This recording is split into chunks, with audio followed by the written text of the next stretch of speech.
बिस्मिल्लाहिर्रहमानिर्रहीम अस्सलाम वालेकुम। मैं हूं ज़ीशान अहमद सिद्दीकी। आप देख रहे हैं सबसे पहले पाकिस्तान तहरीक-ए-इंसाफ में इख्तिलाफ़ात की खबरें। इसके अलावा पाकिस्तान तहरीक-ए-इंसाफ अब जो है सुन्नी इत्तेहाद कौंसिल में शामिल हो गई है और उनकी मखसूस नशिस्तें भी अब जाती हुई नज़र आ रही हैं। इसके अलावा पाकिस्तान तहरीक-ए-इंसाफ की कुछ जीती हुई नशिस्तें हैं, वो भी पाकिस्तान तहरीक-ए-इंसाफ के हाथ से अब कुछ जा रही हैं और कुछ आगे भी जा सकती हैं। इसके अलावा बात करूँगा कौमी असम्बली का आज जो है इजलास हुआ है और उसके बाद एक अच्छी खबर आई है, इस पर भी मैं बात करूँगा।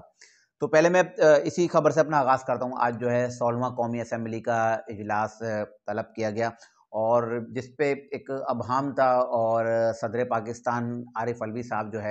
जो एक समरी भेजी गई थी, उस समरी पे दस्तखत नहीं कर रहे थे वज़ारत कानून की जानिब से, क्योंकि इलेक्शन हो चुके थे, मुल्क में आम इंतखाबात हो चुके थे। उसके बाद जो 21 दिन के अंदर-अंदर जो है कौमी असम्बली का इजलास बुलाना होता है। लेकिन सदर ममलिकत आरिफ अलवी अपनी जो उनकी एक बात थी उस पर कायम थे। उन्होंने कहा कि असेंबली की नशिस्तें मुकम्मल नहीं हैं, इसलिए जो है मैं कौमी असेंबली का जो इजलास बुलाने की समरी है उस पर दस्तखत नहीं करूँगा। अगर बात की जाए आरिफ अलवी साहब से कि केपी असेंबली का भी तो हलफ हुआ है, क्योंकि वहाँ आपकी हुकूमत पाकिस्तान तहरीक-ए-इंसाफ की, तो वहाँ भी मखसूस नशिस्तें जो अलॉट नहीं की गई थी और वहाँ भी कोरम पूरा नहीं था, वहाँ नशिस्तें मुकम्मल नहीं थी, लेकिन वहाँ इजलास बुलाना, वहाँ हलफ लेना बिल्कुल दुरुस्त था। बहरहाल सदर पाकिस्तान आरिफ अलवी को शायद उनके किसी दोस्त ने, समझदार ने उनको मशवरा दे दिया होगा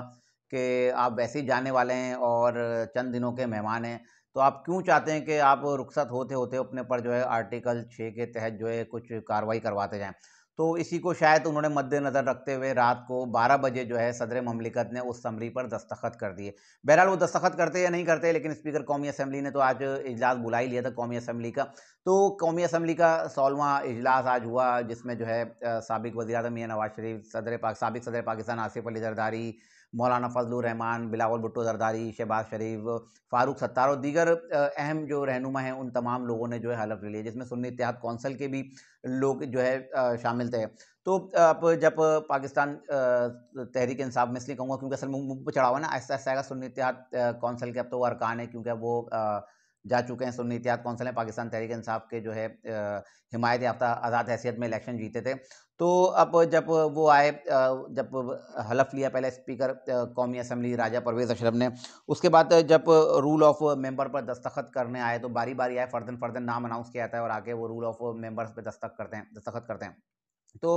उसमें जो है तमाम मेंबरान आए और एक दूसरे के खिलाफ नारेबाजी भी हुई और जैसा एक मछली बाज़ार का मैंने आपको बताया था, मछली बाज़ार बनाया जाएगा पार्लिमान को, तो वही हुआ। जब मियाँ साहब जब दस्तखत करने आए, मियाँ नवाज़ शरीफ साहब, तो उनको चोर-चोर के नारे लगाए गए और इसके अलावा घड़ी चोर के नारे। और जब पाकिस्तान तहरीक इंसाफ के बैरिस्टर गौहर और उमर अय्यूब और सुन्नी इत्तेहाद कौंसिल के जो सरबराह हैं साहबज़ादा हामिद रज़ा, ये लोग आए तो इनके हाथ में इमरान खान की तस्वीर थी, एक पोर्ट्रेट था जिस पर रिलीज़ इमरान खान लिखा था। बहरहाल मछली बाज़ार बना रहा और लेकिन तमाम तर शोर-शराबे के बावजूद भी जो है हलफ हो गए। अब कल जो है स्पीकर और डिप्टी स्पीकर का जो है इंतखाब होगा और स्पीकर के जो मज़बूत उम्मीदवार हैं कौमी असम्बली के लिए अयाज सादिक साहब हैं, जिनका ताल्लुक पाकिस्तान मुस्लिम लीग नून से है, और इसके अलावा डिप्टी स्पीकर के जो उम्मीदवार हैं वो गुलाम मुस्तफ़ा शाह हैं, जिनका ताल्लुक पाकिस्तान पीपल्स पार्टी से है। आज जो इस हॉल में जो कौमी असम्बली का जो इजलास तलब हुआ और इसमें जो हलफ बर्दारी की तकरीब हुई, इसमें आपको पता है कि 266 जो है मुंतखब अरकान और 70 मखसूस नशिस्तों को मिलाकर तकरीबन 366 का ये ऐवान बनता है। बहरहाल हलफ हो गया और हलफ लेते ही एक अच्छी खबर ये आई कि जब ये इजलास हो रहा था और रूल ऑफ मेंबर्स पे जब मेंबरान जो मुंतखब हुए हैं वो दस्तखत कर रहे थे, तो उसी वक़्त जो है एक खबर मंज़र-ए-आम पे आई, जिसमें जो है एक माशी तौर पे हमारे लिए एक अच्छी खबर है, जिसमें जो है चीन ने अपने $2 अरब के कर्ज़े जो चीन को देने थे, उसको उन्होंने रूल ओवर कर दिए हैं, यानी कि उसको रीशेड्यूल कर दिया है। मतलब उन्होंने पाकिस्तान को दोबारा वो कर्ज़ दे दिया $2 अरब का। मैंने आपको बताया था कि ये तमाम चीज़ें इसी से मशरूत हैं कि नून लीग की हुकूमत होगी तो पाकिस्तान को कर्ज़े मिलेंगे।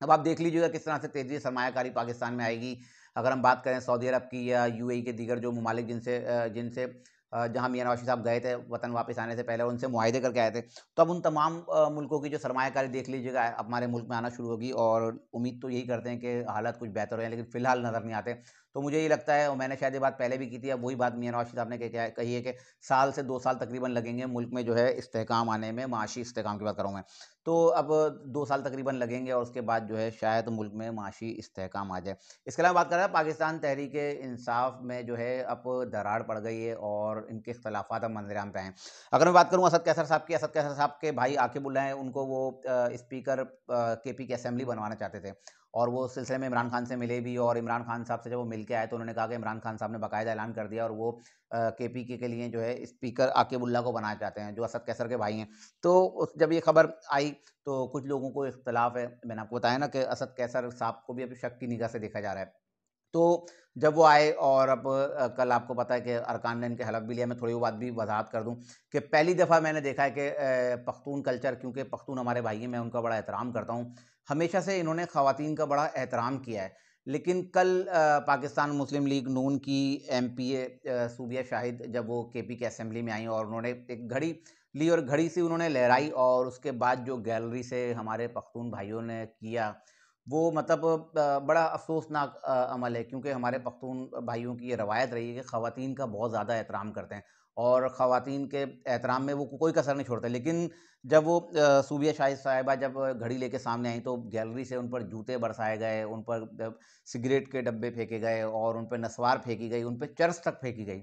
और आप यकीन करें कि मतलब एक इंतहाई अफ़सोसनाक बात, कोई शायद उनमें से गया और जाके वो बाथरूम से लोटा उठा के आया, लोटे तक उठाकर उन पे मारे गए। तो ये एक पख्तून कल्चर की रवायत के खिलाफ पहली दफ़ा ऐसी बात सामने आई है। और मैंने कहा भी था कि अगर पाकिस्तान तहरीक इंसाफ की हुकूमत आएगी तो यही चीज़ देखने में आएगी। ये पहला सबूत है, पहले इजलास में आप देख सकते हैं कि किस तरह की कार्रवाई अमल में लाई गई है। सिर्फ हलफ लेने गए थे और हलफ वाले दिन ही इस तरह की कार्रवाई हुई, तो आगे आप खुद आप अंदाज़ा लगा सकते हैं आगे इस मुल्क का क्या हाल होना है या इस सूबे का क्या हाल होना है। बहरहाल मैं बात कर रहा था असद कैसर साहब की। तो असद कैसर साहब बड़े पुरुमीद थे कि उनके भाई जो है स्पीकर केपी की असेंबली बनेंगे। लेकिन जब ये हलफ बर्दारी हो गई और तो उसके बाद जो है उमर अयूब साहब का एकदम ट्वीट आया और उस ट्वीट में उन्होंने कहा कि अब हमारे जो है केपीके के स्पीकर जो हैं बाबर सलीम सवाती होंगे। और उन्होंने कहा कि इमरान खान को नाम दिया गया था आकिबुल्लाह का, लेकिन इमरान खान ने जो है बाबर सलीम सवाती का नाम फाइनल किया है और आकिबुल्लाह का नाम उन्होंने जो है रिजेक्ट कर दिया है। तो अब ये इसका वाज़ेह सबूत के इनकी जो है मुखालफत और पार्टी में जो तोड़-फोड़ जो है ना, वो अब इस चीज़ से सामने आएगा। असद कैसर साहब का सबको पता है कि असद कैसर साहब स्पीकर कौमी असम्बली थे, उन्होंने अपना किस तरह से किरदार अदा किया, इनका माज़ी क्या था और एक 5 कनाल के घर में रहने वाला रातों-रात अरबपति, खरबपति बन गया। तो बहरहाल अब असद कैसर और इनके इख्तलाफात बिल्कुल सामने हैं, क्योंकि अली अमीन गंडापुर जो है वज़ीर आला केपी के बनेंगे और उनको अपने ही जैसे लोग चाहिए, क्योंकि असद कैसर कहीं बात कर रहे हैं कि शायद पुरअमन रहें और हम जो हमारा दायरा कार है उसमें रहते हुए हम जो है मुल्क में जो है अपनी हुकूमत चलाएं, अपनी केपीके की असेंबली को उस तरह चलाएं। लेकिन इमरान खान साहब इंतशार चाहते हैं और इंतशार के लिए उनको जो है ऐसे लोग चाहिए। बहरहाल मैं सिर्फ अपने उन केपीके के भाइयों को आखिर में एक बात कहूँगा कि आपकी अब जो डिप्टी स्पीकर हैं वो भी एक खातून है, क्योंकि स्पीकर तो बाबर सलीम सवाती बन गए और डिप्टी स्पीकर आपकी सुरैया बीबी हैं, तो वो भी खातून है। तो आप अगर जो पाकिस्तान मुस्लिम लीग नून की खातून हैं तो अगर उनको आप खातून की तरह डील कर सही, सियासी इख्तलाफ होना चाहिए। अगर वो भी कोई नारेबाजी कर रही हैं, कोई ऐसा अमल कर रही हैं तो आप भी नारेबाजी कर सकते हैं, लेकिन किसी पर जूते फेंकना, डब्बे मारना, चर्स मारना, सिगरेट फेंकना और नस्वार फेंकना और लोटे मारना, यकीनन ये अमल जो है किसी सूरत भी जो है अच्छा अमल नहीं है। इसके अलावा बात कर रहा था पाकिस्तान तहरीक इंसाफ की कुछ नशिस्तें जो पाकिस्तान तहरीक इंसाफ जीत चुकी है। तो अब कुछ नशिस्तें जिसका मैं जिक्र करता चलूँ, एन ए लोधरा 154, यहाँ जो है पाकिस्तान तहरीक इंसाफ के उम्मीदवार फराज नून साहब कामयाब हुए थे और इनके मद्दे मुकाबिल थे पाकिस्तान मुस्लिम लीग नून के अब्दुर्रहमान कांजू ये हारे थे। तो अब्दुर्रहमान कांजू ने जो है रीपोलिंग की यहाँ दरख्वास्त दी थी और उसको जो मंजूर करके जब रीपोलिंग की गई है और जब रीपोलिंग के बाद जब रिजल्ट सामने आया तो उसमें जो है पाकिस्तान मुस्लिम लीग नून के जो अब्दुर्रहमान कांजू जो है कामयाब हुए। और पहले जो वोट का फ़र्क था तकरीबन 7,000 वोट का फ़र्क था, जिसमें पाकिस्तान तहरीक इंसाफ के जो है उम्मीदवार जो है वाज़ेह बरतरी हासिल की हुई थी। लेकिन जब रिकाउंटिंग हुई और इसका रिज़ल्ट जब सामने आया तो अब्दुर्रहमान कांजू ने वोट हासिल किए इसमें 1,27,984, जबकि फराज नून ने 1,20,683 वोट हासिल किए। और अच्छा, रिकाउंटिंग के दौरान जब दोनों जो उम्मीदवार थे ना, मुस्लिम लीग नून के और पाकिस्तान तहरीक इंसाफ के, इनके नामजद करदा उम्मीदवार वो दोनों भी मौजूद थे। पाकिस्तान मुस्लिम लीग नून की जानिब से मियाँ सुल्तान साहब थे और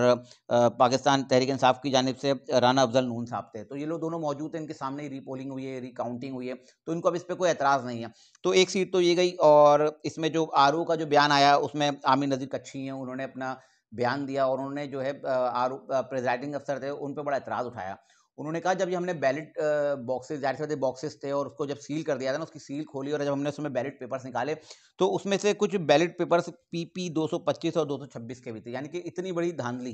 कि मतलब कौमी असेंबली के हरे बैलेट पेपर्स होते हैं और सूबाई के वाइट होते हैं, तो वो दोनों एक ही उसमें से थैले में से निकले, और जब काउंटिंग की को अलग किया गया तो पाकिस्तान तहरीक इंसाफ के जो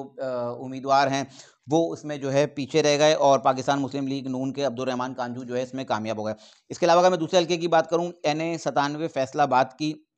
154 लोधरा की, पहले बताया मैंने 154 वो लोधरा की सीट है। इसके अलावा NA 97 ये फैसलाबाद की नशिस्त है। इसमें जो है PTI के मोहम्मद सादुल्ला कामयाब हुए थे, और नून लीग के अली गौहर जो है इसमें हारे थे। तो अली गौहर ने जो इसमें रिकाउंटिंग की दरख्वास्त की थी, और 3 दिन जाहिर सी बात है फिर इलेक्शन कमीशन ऑफ पाकिस्तान को जो उन्होंने दरख्वास्त दी रिकाउंटिंग की, तो उसको मंजूर किया गया, और अब इसकी काउंटिंग जारी है, और तकरीबन 72 घंटे 3 दिन जो है इसकी जो है काउंटिंग जारी रहेगी। और जब इसकी काउंटिंग, जब तक जो मेरे पास रिजल्ट है, क्योंकि आज तकरीबन तीसरा दिन मुकम्मल होने वाला है, तो इसमें भी जो मेरे पास अब तक रिपोर्ट्स हैं, इसमें भी यही चीज़ आ रही है कि इसमें पाकिस्तान मुस्लिम लीग नून के अली गौर जो है वाज़े बढ़तरी ले रहे हैं। तो ये पाकिस्तान तहरीक इंसाफ की 2 नशिस्तें मैंने बताई हैं जो अब पाकिस्तान तहरीक इंसाफ जीती हुई थी और इनके पास से वापसी जा रही हैं। इसके अलावा 15 हल्के ऐसे और हैं जिनकी मेरे पास खबरें हैं कि वहाँ रिकाउंटिंग की दरख्वास्त दी गई है, और वहाँ भी कुछ ऐसा ही नतीजा आ सकता है जिसमें जो है मुशाबहत रखने वाले इंतखाबी निशान पे स्टैंप लगाई गई हो, और उसमें पाकिस्तान तहरीक इंसाफ के उम्मीदवार जो है कामयाब हुए हैं। तो अब ये मैंने आपको बता दिया कि पाकिस्तान तहरीक इंसाफ की कुछ नशिस्तें जाने वाली हैं। इसके अलावा जो पाकिस्तान तहरीक इंसाफ के लिए जो एक बुरी खबर है, वो खबर ये है कि इलेक्शन कमीशन ऑफ पाकिस्तान में गए पाकिस्तान तहरीक इंसाफ के लोग, क्योंकि सुन्नी इत्तेहाद कौंसिल में ये लोग शामिल हो गए हैं। तो सुन्नी इत्तेहाद कौंसिल के सरबरा साहबजादा हामिद रज़ा ने जो है इलेक्शन कमीशन ऑफ पाकिस्तान को 28 फरवरी को एक ख़त लिखा, जिसमें उन्होंने कहा कि हमें जो है मखसूस नशिस्तें नहीं चाहिए। अब जब इमरान खान साहब के वकला, पाकिस्तान तहरीक इंसाफ के वकला इलेक्शन कमीशन ऑफ पाकिस्तान में गए तो उनको साहबजादा हामिद रज़ा का वो ख़त पकड़ा दिया गया इन वकला को, और उनको कहा कि साहबजादा हामिद रज़ा जिनकी पार्टी में आप शामिल हुए हैं, तो उन्होंने तो मखसूस नशिस्तें लेने से इनकार कर दिया। लेकिन दूसरी तरफ साहबजादा हामिद रज़ा का मौक़िफ़ भी सामने आया, क्योंकि मैं उनका मौक़िफ़ भी बयान करना ज़रूरी समझता हूँ, क्योंकि ख़बर के हमेशा दोनों पहलू दिखाने चाहिए। साहबजादा हामिद रज़ा ने कहा कि ये इन्होंने गलत बयानी की, मैंने ऐसा कोई ख़त नहीं लिखा। मेरे को 26 फरवरी को जो एक ख़त मिला था इलेक्शन कमीशन ऑफ पाकिस्तान की जानिब से, और वो तभी तकरीबन तमाम सियासी जमातों को भेजा गया था, क्योंकि मुझसे पूछा गया और कि आइन के तहत अगर कोई भी सियासी जमात अगर मुल्क में इलेक्शन लड़ रही है, तो अब जो उनके उम्मीदवार होंगे, उन उम्मीदवारों में 5% ख़वातीन का होना बहुत ज़रूरी है। तो उन्होंने कहा, मुझसे वो लिस्ट मांगी थी, तो उसपे साहबजादा हामिद रज़ा ने कहा कि जब मुझे ही मेरी पार्टी का इंतखाबी निशान नहीं मिला, मुझे उन्होंने आज़ाद कर दिया। जब मैंने इलेक्शन लड़ा तो मैंने आज़ाद हैसियत में लड़ा है, और जबकि अगर आप मेरे जो मैंने कागज़ात नामज़दगी जमा कराए हैं उसमें आप देख लें, सुन्नी इत्तेहाद कौंसिल बड़ा-बड़ा लिखा है, लेकिन इलेक्शन कमीशन ऑफ पाकिस्तान ने मुझे ही आज़ाद उम्मीदवार डिक्लेयर कर दिया। तो जब पार्टी सरबरा ही जो है अपनी पार्टी से इलेक्शन नहीं लड़ रहा, तो मैं फिर मखसूस नशिस्तों की फ़हरिस्त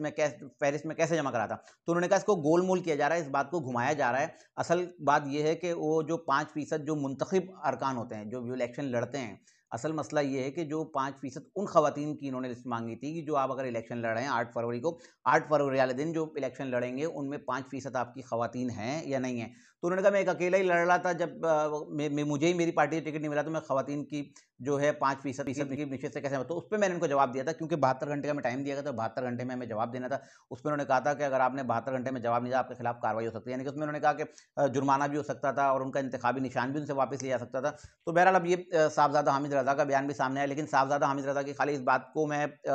इसलिए थोड़ा-सा मैं अपनी तरफ से एक बात करना चाहूँगा कि 72 घंटे का जब आपको टाइम मिला और ऐसी सिचुएशन सामने आई, तो आपको पाकिस्तान तहरीक इंसाफ के वकला से मुशावरत करनी चाहिए थी, और उस मुशावरत के बाद अगर वो आप जवाब जमा कराते तो शायद सूरत हाल कुछ मुख्तलिफ होती। लेकिन बहरहाल अब पाकिस्तान तहरीक इंसाफ के लिए बुरी खबर है, इलेक्शन कमीशन ऑफ पाकिस्तान ने फैसला करना है, शायद कोई गुंजाइश निकल आए और इनको जो है जो ख़वातीन और अक़लियत की जो मखसूस नशिस्तें हैं कौमी असेंबली में, वो शायद इनको दे दी जाएँ। लेकिन मुझे नहीं लगता अब तक की जो इत्तलात है उसके मुताबिक कि इनको जो है